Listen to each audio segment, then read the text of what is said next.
안녕하십니까? 잘들 지내셨어요? 네, 날씨가 제법 쌀쌀해졌어요. 자다가 어 그냥 여름인 것처럼 못 모르고 자다가 추워서 새벽에 깨는 경우가 요즘에 종종 생깁니다.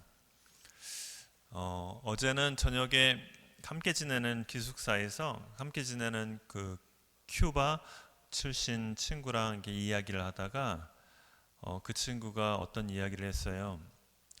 며칠 전에 이제 저녁 식사를 자기 친구를 만나서 레스토랑을 가게 됐는데 거기서 이제 저녁 식사를 주문하려고 이렇게 메뉴판을 보는데 안경을 잘못 가져가서 메뉴판이 잘 안 보이더랍니다. 이 친구가 이제 쉰이 거의 다 됐어요. 근데 그 나이 들어서 공부하는 것도 곤욕이겠지만 메뉴판이 안 보이니까 어떻게 했을 것 같아요. 메뉴를 골라야 되는데 그래서 그 웨이터를 불러서 이 집에서 제일 추천해 줄 만한 게 뭡니까? 라고 이제 추천 메뉴를 추천받아서 무조건 그걸 시켰다고 합니다. 그러니까 이 친구 하는 얘기가 자기도 이제 나이를 들어가면서 점점 느끼는 게 아, 세상 참 빠르게 인생 지나가면서 참 모든 게 그냥 그렇게 허망하게 지나가는구나. 이게 눈도 안 보이고 몸도 그러면서 무언가를 꿈꾸지만 결국은 그냥 그렇게 가는 것 같다라는 생각을 하면서 그러면서 하는 얘기가 하느님이 안 계시면은 도대체 뭐가 의미가 있을까 이제 라는 얘기를 하더라고요. 그래서 오늘 이제 복음을 함께 이렇게 묵상을 하면서 그 친구의 그 이야기가 되게 이렇게 와닿았어요. 하느님이 안 계시면 뭐가 의미가 있겠는가라는 생각이 갑자기 들면서 이제 오늘 복음의 나병 환자 이야기를 우리가 듣게 됩니다. 나병, 한센병이라고도 이제 부르죠. 옛말에는 그 몰골이 하도 흉측해 갖고 문둥병이라고 했던 병입니다.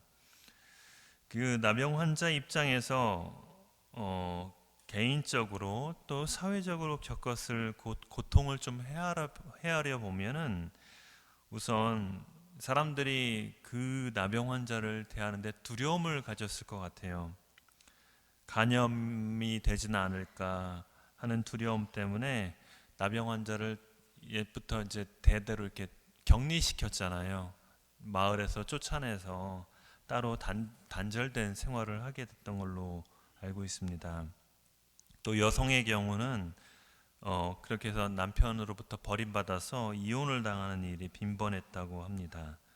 또 경제적으로는 모든 걸 박탈당해서 또 어려웠을 것이고 가족들에게조차 외면당하고 친구들도 거의 찾아오는 일이 없었다고 합니다. 또 한 나라에 전염병이 돌면은 우리가 그런 경우 많잖아요. 한 나라에 병이 이렇게 전염병이 돌면은 걸린 사람과 걸리지 않은 사람을 구분해서 전염병이 걸린 사람들을 이렇게 아주 인간 이하의 대접을 하는 경우도 많았잖아요. 나병 환자들이 대표적으로 그런 인권이 무시되는 상황을 많이 겪었다고 하죠.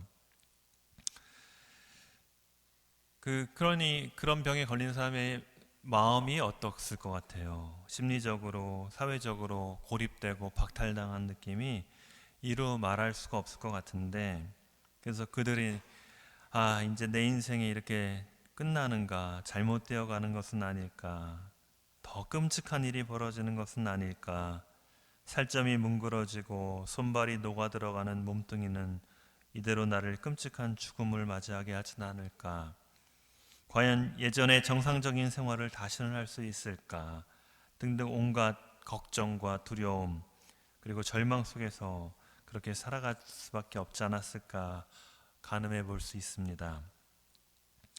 나병 환자뿐이겠습니까? 어떤 병이 들었을건 어떠한 이유로 마음이 낙담하게 되었을 때 우리는 마음의 시름을 겪습니다. 우리는 좀 더 나은 삶을 지금 살고 있는가? 물론 외모가 흉측하게 보이진 않아서 또한 어떤 전염병이 걸린 것이 아니어서 사회적으로 눈에 보이는 고립을 겪고 있는 것은 아니겠지만 우리가 정말 아무 걱정과 두려움 없이 살아갈 수 있다고 말할 수가 있을까? 우리가 처해진 삶의 환경이 절망이 없는 삶이라고 단정 지을 수가 있는가? 건강에 대한 염려와 앞날에 대한 불확실성이 얼마나 우리를 매일같이 괴롭히고 있습니까? 또한 사회적 불안과 언제 어디서나 닥칠지 모를 사고와 위협들이 우리 삶을 둘러싸고 있지는 않습니까? 여기에 자신의 마음이 흔들려 꼬리에 물고 걱정과 두려움 속에 살아가고 있다면 그 스스로가 이미 마음은 어딘가에 갇힌 감옥 같은 나병 환자의 격리 상태와 무엇이 다르겠습니까?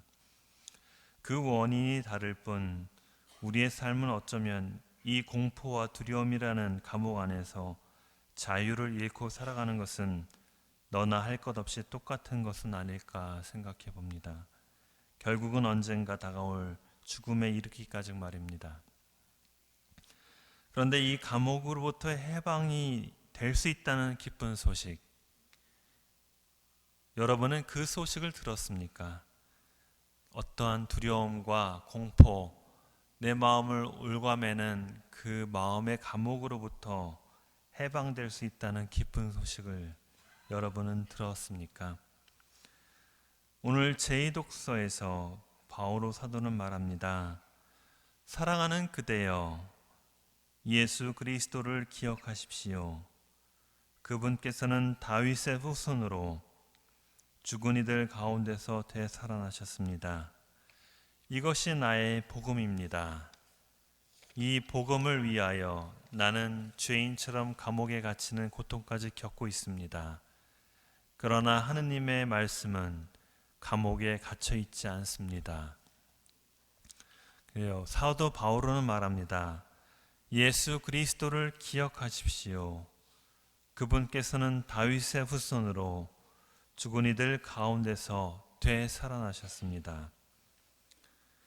여기서 말하는 다윗의 후손이라는 표현은 그리스도의 왕권을 의미합니다. 다시 말해 그분의 영향력이 세상에 두루두루 미친다는 것입니다.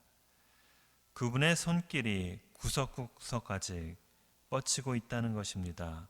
나에게까지 예외 없이 말입니다. 그리고 죽은 이들 가운데서 되살아나셨다고 전하는 내용은 죽음으로부터 예수님을 일으키신 그 하느님께서 우리를 사랑하시고 그 하느님의 사랑은 세상의 모든 것을 이겨내고도 남는다는 이야기입니다. 다시 정리해 보면 우리 모두에게 세상의 고통과 죽음을 이기는 그 하느님의 사랑이 전해지고 있다는 것입니다. 이것이 복음이라고, 우리에게 바로 그 기쁜 소식이라고 사도 바오로가 선포합니다. 네, 아마 여기까지는 이 내용은 우리가 이미 들어왔고 알 만큼은 아는 내용이었을 것입니다. 그래서 한때 열심한 신앙생활 안에서 희망을 가지고자 노력해 왔을지도 모르겠습니다. 저는 열심히 한다는 신심생활을 말하는 것이 아니라 이 신앙을 지닌 삶을 말합니다. 그러나 문제는 이 기쁜 소식이 내 삶 속에서 희망을 이끌어내고 내 안의 공포와 두려움이라는 감옥으로부터 나를 해방시켰는가 하는 것입니다. 복음의 가치를 찾아 세례를 받고 새롭게 살아가고자 했던 우리들이 지금에 다시 마음의 희망을 잃고 두려움과 앞날에 대한 공포에 시달리고 있다면 우리는 그것을 잊어버리고 만 것이 아닌가.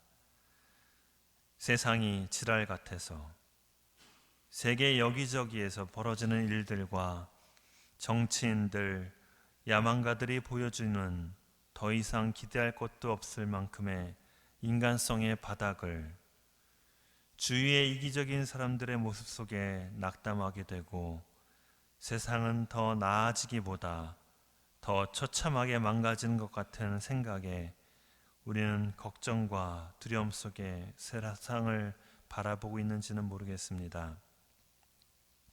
그나마 이것은 그렇다 치고 자신의 나약함과 자기 자신에 대한 실망스러운 모습들, 더 나은 사람이 되고 더 발전된 모습으로 살아가고자 했던 마음과는 달리 어쩌면 더 형편없어지는, 더 퇴행하는 자신의 인격 앞에 할 말을 잃어버리게 되는 현실이 아닐지, 이러한 내 삶에 펼쳐진 상황 속에서 그렇게 나와 같이 살아가던 이들이 별 소득 없이 나와 함께 살아가던 숨쉬던 이들이 세상이 더 나아졌다고 느끼지도 못한 채 곧 올 것이라 기대했던 남북의 통일도 보지 못한 채 세상을 먼저 떠나가는 것을 그저 바라봅니다.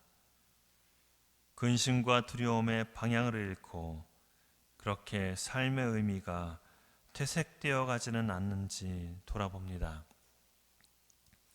무엇이 우리에게 희망을 가져다 주겠습니까? 그렇게 희망했던 것들은 보이지 않고 우리는 죽음을 한층 더 가까이 맞아들이고 있습니다. 오늘 복음에서 10명의 나병 환자가 예수님을 만나 희망을 보았고 새롭게 살아가게 되었지만 기억한 사람이 한 명밖에 없었다고, 그것도 외국인이었던 사마리아 사람이었다고 전하고 있습니다. 나병이 치유된 후에 그들이 돌아간 곳은 그들의 일상이었습니다. 그 일상 속에 망각이 찾아올 수 있는 이유는 수도 없이 많을 것입니다. 아무리 큰 사랑의 체험과 은총의 기억이 있더라도 지금 잊어버렸다면 우리는 다시 어둠 속으로, 다시 희망을 잃어버린 그 감옥 속으로 들어가 갇히고 말 것입니다. 망각 속에 다시 자기 안에 두려움과 근심의 감옥에 갇혀서 우울하게 지내고 있다면 기억하십시오. 하느님, 처음이자 마지막, 모든 것의 근원, 그리고 나를 사랑으로 창조하신 그분이 나와 함께하고 있음을 전하는 그 기쁜 소식을, 절망이 아직도 나를 도사리고 있고 죽음이 다가와도 더 이상 이 세상에서 아무런 희망이 보이지 않는다면 이제 우리는 기억으로 돌아가야 됩니다. 나를 창조하신 그 하느님을. 사도 바오로가 그런 우리에게 간곡하게 전합니다. 사랑하는 그대여, 예수 그리스도를 기억하십시오. 그분께서는 다윗의 후손으로 죽은 이들 가운데서 되살아나셨습니다. 이것이 나의 복음입니다.